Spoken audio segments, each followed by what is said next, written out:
do Filho e do Espírito Santo. Amém? Vamos sentar.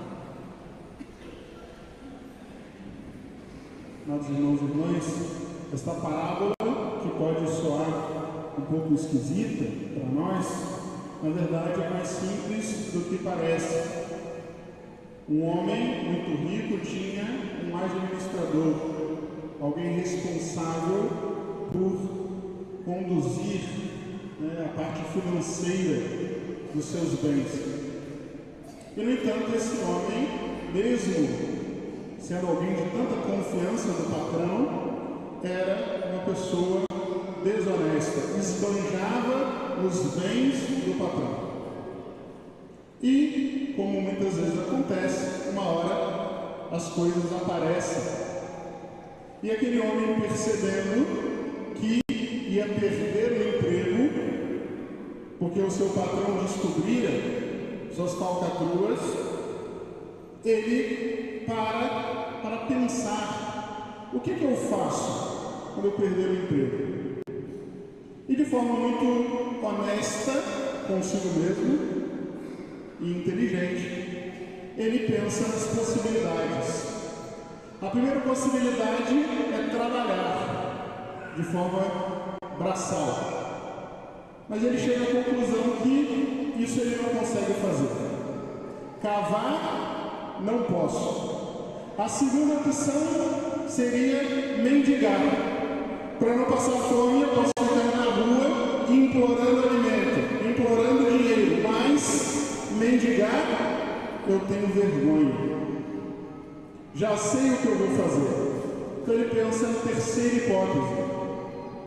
Eu vou aproveitar enquanto eu ainda tenho controle dos bens do meu patrão e eu vou diminuir a dívida daquelas pessoas que estão devendo ao meu patrão. Quanto você deve? 100? Não, anota aí 50. E você deve quanto? 100? Anota 80. Porque na hora, pensou ele, que eu tiver desamparado, essas pessoas que eu ajudei também irão me ajudar.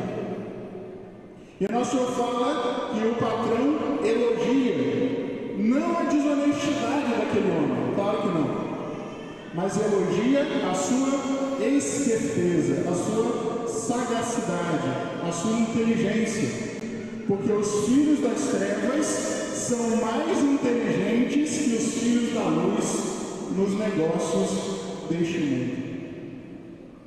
Amados irmãos, todas as vezes que temos diante de nós algo importante a ser realizado, uma meta importante a ser conseguida, o que nós devemos fazer? Nós devemos parar para pensar, nós devemos calcular os meios para atingir aquele fim, nós devemos fazer planejamento, porque senão a gente não alcança. A gente precisa ser inteligente, porque senão a gente não consegue. E é muitas vezes isso que acontece no mundo. As pessoas que querem o mal são pessoas que têm muita paciência. As pessoas que querem o mal são pessoas que pensam muito bem aquilo que elas vão fazer, a maneira como elas vão conseguir a maldade que elas desejam. Enquanto nós, os filhos da luz, vamos levando a nossa vida de qualquer maneira, empurrando com a barriga, e tantas vezes colocamos muito mais empenho em atingir as miserinhas materiais que nós queremos e não paramos para pensar no planejamento e no empenho que nós deveríamos ter com a nossa salvação, com os nossos frutos espirituais, com aquilo que realmente importa.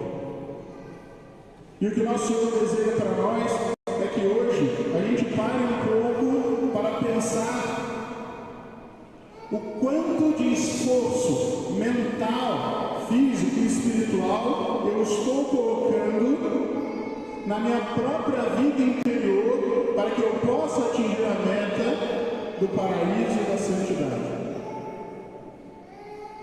Basicamente, se nós parássemos para refletir e traçássemos planejamento acerca da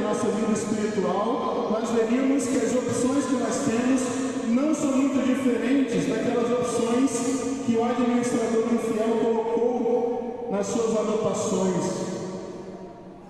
Basicamente, são 3 os meios que nós temos à nossa mão para alcançar a meta que nós desejamos para o dia que o patrão, nosso Senhor, nos tirar a administração da nossa própria vida com a nossa morte. Aquilo que nós podemos fazer para garantir o nosso futuro não é muito diferente do que as 3 coisas que aquele homem pensou: cavar, mendigar e fazer amigos. Em primeiro lugar, nós devemos cavar. Não como aquele homem: cavar eu não posso. Podemos sim.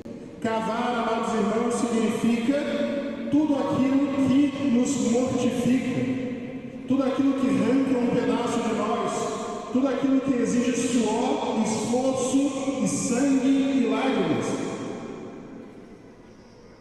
Cavar, amados irmãos, significa tudo aquilo que, por meio do nosso esforço, nós fazemos na nossa vida para colaborar com a graça, para fortalecer o nosso amor a Deus. Coisas que nós naturalmente fazemos o tempo inteiro por motivos muito inferiores. Todos nós nos mortificamos todos os dias. Nos mortificamos porque somos obrigados, porque temos que aguentar. Nos mortificamos porque somos obrigados a lidar com pessoas difíceis, porque somos obrigados a esperar uma fila, porque a gente precisa trabalhar para ter salário, porque a gente precisa estudar para passar na prova.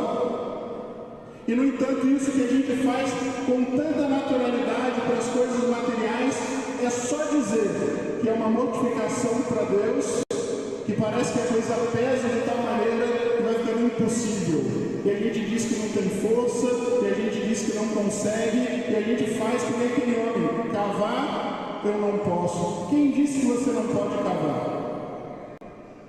Quantas e quantas pessoas: eu não consigo fazer penitência, eu não consigo fazer mortificação. Você consegue, você só não quer. Quando a gente quer, a gente consegue. Então o primeiro ponto é cavar. Se a gente não cavar, se a gente não fizer penitência, se a gente não fizer a mortificação, nós não teremos para onde ir depois da nossa morte. Ou pior, vamos ter para onde ir, mas um lugar que a gente não quer ir. Mas não é só cavar. A segunda opção do homem era mendigar. Mendigar, tenho vergonha. O que significa mendigar? Mendigar, amados irmãos, significa o empenho que nós colocamos na nossa oração, em que nós reconhecemos que não temos nada, mas que Deus é a fonte de tudo. E se a gente não se coloca diante do Senhor com esse espírito de pedinte, com esse espírito de miserável, então sim virá a vergonha. Quem tem vergonha de rezar é quem tem orgulho e acha que não precisa de Deus. Nós não devemos ter vergonha de nos colocar diante do Senhor como vermes, como alguém que não vale nada diante daquele que é tudo. E a oração, amados irmãos, é fundamental para que nós alcancemos a meta. Como dizia Santo Afonso: quem reza se salva, quem não reza se condena. Então, ou a gente reza, ou a gente se coloca diante do Senhor, ou então, na hora que Deus pedir contas, nós não teremos para onde ir. E a oração, amados irmãos, é justamente o que equilibra a nossa vida diante das penitências. Porque se eu faço muita mortificação e não rezo, a mortificação que deveria me ajudar vai virar ocasião de orgulho soberbo e vai me atrapalhar. Então, ou eu faço as duas coisas, ou não faço nenhuma, porque senão vai dar errado. Mas não basta somente, aí a gente volta, não basta somente cavar, não basta somente mendigar, Também é preciso fazer aquilo que foi a única coisa que aquele homem da parábola soube fazer: fazer amigos. Fazer amigos, amados irmãos, significa todo o nosso empenho na caridade para com o próximo.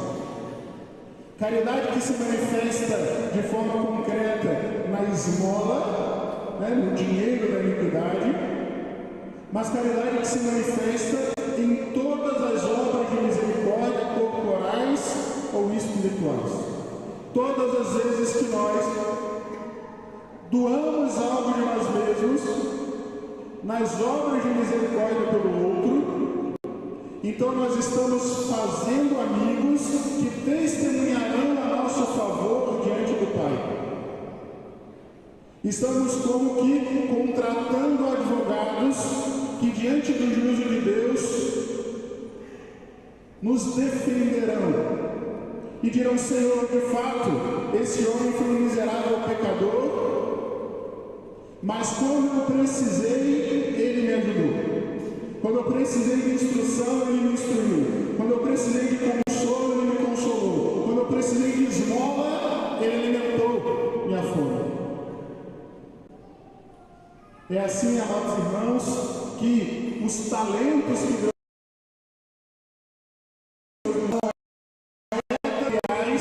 aos dons mais espirituais, tudo isso precisa ser colocado em favor dos outros, porque assim isso volta em favor de nós como um verdadeiro investimento.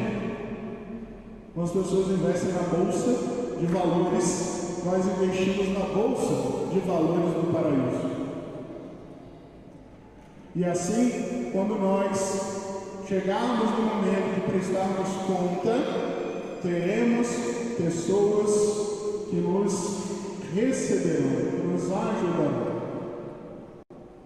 E que Deus nos abençoe para que nós já tenhamos no céu algumas pessoas que façam um esforcinho, que mexam os pauzinhos, para que Deus arrume uma brecha para a gente entrar lá. Pessoas que esperem ansiosamente por nós no paraíso. Mas claro, para que isso aconteça, é preciso que nós sejamos espertos. Para que isso aconteça, é preciso que nós tenhamos planejamento. Vamos um dia, amados irmãos, no nosso momento de oração, no nosso momento de exame de consciência, parar para pensar. Pega um caderno, pega uma caneta. Pensa. O que na minha semana eu vou fazer para me mortificar? Anota. Qual mortificação que eu vou fazer segunda? Qual mortificação que eu vou fazer terça? Qual mortificação que eu vou fazer quarta? Não é só na quaresma, não. Oração é a mesma coisa. Quais são as minhas orações diárias, obrigatórias? O que eu não posso deixar de fazer? Que horas eu vou fazer? Cada um adaptado à sua própria realidade, à sua própria circunstância. Como está a minha prática da caridade? Quem precisa de mim, perto de mim, que precisa de mim? O que eu posso fazer por ele?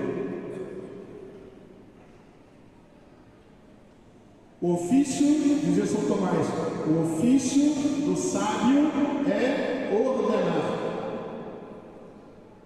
Colocando ordem na nossa vida espiritual, e ordem significa Deus em primeiro lugar, o próximo em segundo lugar, eu mesmo em terceiro lugar. E ordenando as práticas que minha vida espiritual tem dentro de si, as práticas que conduzem na vida interior, eu posso viver com uma certa tranquilidade de estar fazendo aqui na Terra uma previdência, não uma previdência social, mas uma previdência para o céu.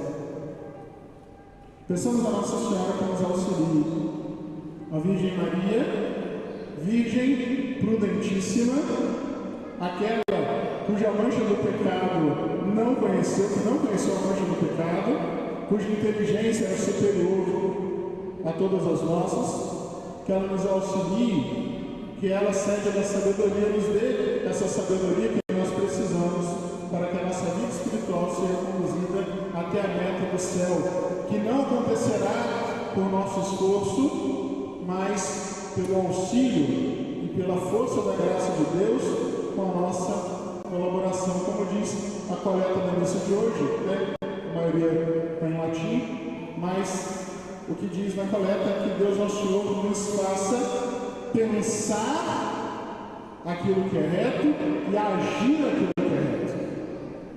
E é Deus nosso Senhor que com sua iluminação nos faz pensar, é Deus nosso Senhor com sua força nos faz agir. Em nome do Pai, e do Filho e do Espírito Santo. Amém.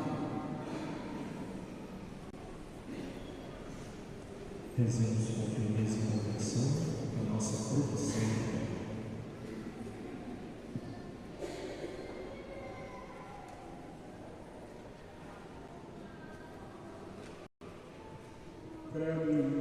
Creio em Deus Pai, Todo-Poderoso, Criador do céu e da terra, e em Jesus Cristo, Senhor, Filho nosso Senhor, que foi concebido pelo poder do Espírito Santo, nasceu da Virgem Maria, padeceu sob Pôncio Pilatos, foi crucificado, morto e sepultado, desceu à mansão dos mortos, ressuscitou ao terceiro dia, subiu aos céus, está sentado à direita de Deus Pai